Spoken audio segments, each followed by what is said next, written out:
अरे और कितनी मेहनत करनी पड़ेगी। कुछ ऐसा जुगाड़ू आइडिया सोचना पड़ेगा कि शिकार मेरे पास खुद चलकर आए। भेड़िया बहुत ही शातिर धूर्त था। वह कोई ऐसा तरीका ढूंढ रहा था जिससे वह आसानी से शिकार ढूंढ सके। सुनो गधे भाई, क्या तुम इस लकड़ी के गट्ठे को उठा सकते हो? यह अनुमान से ज्यादा भारी है। ठीक है मगर नन्ही हिरण, ये सब करने की क्या जरूरत है? अच्छा हुआ जो मैं यहाँ आ गया। अब इन लकड़ियों को मेरे पीठ में डाल दो, मैं इन्हें छोड़ दूंगा। गदहा बहुत ही दयालु और समझदार था। वह हर किसी की मदद किया करता था। एक दिन भेड़िया बड़ी ध्यान से एक स्थान पर बैठकर सोच रहा था। तभी एक बैल उसके पास आया। क्यों भाई भेड़िए, ऐसे क्यों बैठे हो? बाबा बनने की सोच रहे हो क्या? यहाँ से चुपचाप खिसक ले, अभी कुछ गहरी बात पर विचार कर रहा हूँ। मर फिर यहीं, मुझे क्या लेना देना। तभी उसके दिमाग में एक उपाय आया। अरे वाह, इस बैल ने सारी प्रॉब्लम सॉल्व कर दी। अब मैं कल से इस जंगल में बाबा बनकर आऊंगा। अगले दिन मैं अब शांति प्रिय भेड़िया बन चुका हूँ। इस संसार से मेरा मोह उठ गया है बालक। पहले मैं नादान था, बेवजह यहाँ वहां घूमता रहता था और किसी भी जानवर की हत्या करके उसे खा जाता था। अब मुझे दिव्य ज्ञान मिल चुका है। जाओ जंगल में ऐलान कर दो, ज्ञान बाबा इस जंगल में अपना आशीर्वाद देने आए हैं। हिरण भेड़िए की बातों में फंस चुका था। वह सभी जानवरों तक ये बात फैला देता है कि भेड़िया अब ज्ञानी बाबा बन चुका है। हिरण की बात सुन के सभी भेड़िए के पास पहुंचे। और मैंने सुना है कि तुम बाबा बन गए हो। बाबा तो कभी शिकार नहीं करते, ऐसे में तुम क्या खाओगे? मैंने कब कहा कि मैं शिकार करूंगा बालक? मुझे मांस की अब कोई आवश्यकता नहीं है। मैं तो फल खाया करूंगा। तुमने बाबा बनने की शिक्षा कहाँ से ली? मैंने ध्यान किया बालक। उस ध्यान में मुझे प्रभु ने आशीर्वाद दिया और कहा कि मैं इस जंगल का कल्याण करूं। तभी एक खरगोश वहां पहुंचा और बोला, बाबा जी, कोई चमत्कार कीजिए। मेरे बच्चे के पेट में बहुत दर्द हो रहा है, उसका इलाज कीजिए। तुम चिंता मत करो बालिके, मैं अभी एक मंत्र फूंकता हूँ और तुम्हारा बच्चा ठीक हो जाएगा। हिम क्ली हूँ फट स्वाहा। अब जाओ देखो कि ठीक हुआ कि नहीं। खरगोश अपने बच्चे को चेक करके आता है। बाबा जी की जय हो। अद्भुत बाबा जी, मेरा बच्चा बिल्कुल ठीक है, उसका दर्द छू मंत्र हो गया है। अब सभी भेड़िए की चाल में फंस चुके थे। उन सभी को विश्वास हो चुका था कि भेड़िया बाबा बनकर चमत्कार करता है।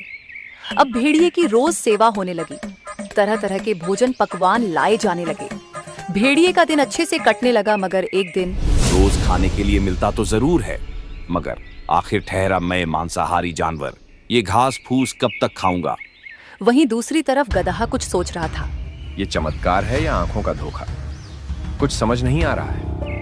भला एक मांसाहारी जानवर बाबा बनकर शाकाहारी भोजन कर रहा है और सही रास्ते पर चलने की राह बता रहा है। जरूर दाल में कुछ काला है। एक दिन बच्चा जाओ और ऐलान करो कि बाबा सबसे कुछ जरूरी बात करने वाले हैं। भालू की बात सुन के सभी जानवर भेड़िया के पास पहुंचे। मेरी बात ध्यान से सुनो बच्चा। मैं जब ध्यान में था तभी मुझे एक सपना आया। इस जंगल में एक रहस्यमयी शैतान हमला करने वाला है।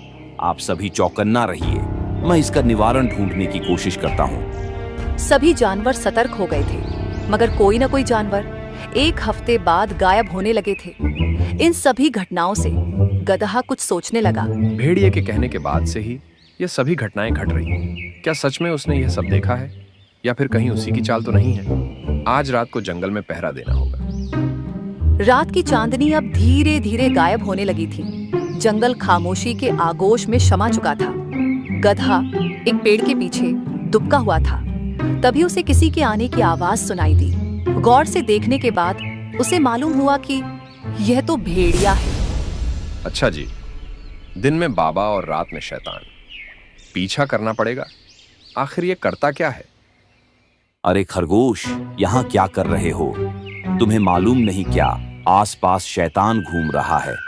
इस रात के अंधेरे में मैं अपना रास्ता भूल गया हूँ बाबा जी, क्या आप मेरी मदद कर सकते हैं? अरे मेरे साथ चलो, मैं तुम्हें रास्ता बताता हूँ, मोक्ष का। और भेड़िया उसे झाड़ियों में ले गया। और उसका शिकार कर दिया। गधे ने सारी घटनाएं देख ली थी। अगले दिन बाबा जी, मेरे पति अभी तक घर नहीं पहुँचे। अपनी दिव्य शक्तियों का इस्तेमाल करके पता लगाएं कि वे कहाँ हैं। इसमें ध्यान लगाने की कोई जरूरत नहीं है। मैं बताता हूँ कि तुम्हारा पति कहाँ है। तुम्हारे कहने का मतलब क्या मतलब है? ये जो बाबा बना फिरता है, यही असली शैतान है। यही जानवरों का शिकार करता है और सभी जानवरों को झूठ बोलता है। तुम्हारे पति का शिकार भी इसी ने किया है। तुम ये क्या कह रहे हो? तुम्हें मालूम नहीं है क्या? बाबा जी सिद्ध ज्ञानी हैं। मैं सच कह रहा हूँ। इसे खरगोश का शिकार करते मैंने अपनी आंखों से देखा है। अपनी ये बकवास बंद करो। बाबा जी ने अपनी सिद्ध से चुटकी में खरगोश के बच्चे का इलाज किया है और तुम कहते हो ये ढोंगी है। सारे जानवर गधे की बात पर जरा सा भी विश्वास नहीं कर रहे थे। गधे को भी समझ आ गया कि ऐसे में उसकी दाल नहीं गलने वाली। उसने तुरंत एक तरकीब निकाली। आप सब कह रहे हैं तो मैं मान लेता हूँ कि ये मेरी आंखों का भ्रम है। मुझसे बहुत बड़ा पाप हो गया। आप सभी मुझे एक बार प्रायश्चित का मौका दें। ठीक है बालक, बाबा तुमसे नाराज नहीं है। फिर भी तुम मेरी सेवा करना चाहते हो तो इसमें तुम्हारा ही कल्याण होगा। बाबा, आज आप मेरे यहाँ भोजन करेंगे। मैं समझूंगा कि मेरे पाप थोड़े कम हो गए हैं। ठीक है बालक, हम भोजन करने आएंगे। स्वादिष्ट पकवान तैयार करके रखना। गधे ने बहुत सारे पकवान बनाए थे। उसने भेड़िए के साथ साथ राजा शेर सिंह और कुछ अन्य जानवरों को भी बुलाया था। गधे ने सभी को खाना दिया। सभी ने मजे से भोजन किया। लेकिन जब भेड़िए ने भोजन किया तो उसे तेज जलन होने लगी। गधे ने जानबूझकर उसके खाने में तीखी मिर्च डाला था। गुस्से में आग बबूला होकर भेड़िए ने कहा। उसका इतना ही कहना था कि सभी जानवरों ने भेड़िए की तरफ देखा। भेड़िए को एहसास हुआ कि उसने जल्दबाजी में कुछ गलत बोल दिया है।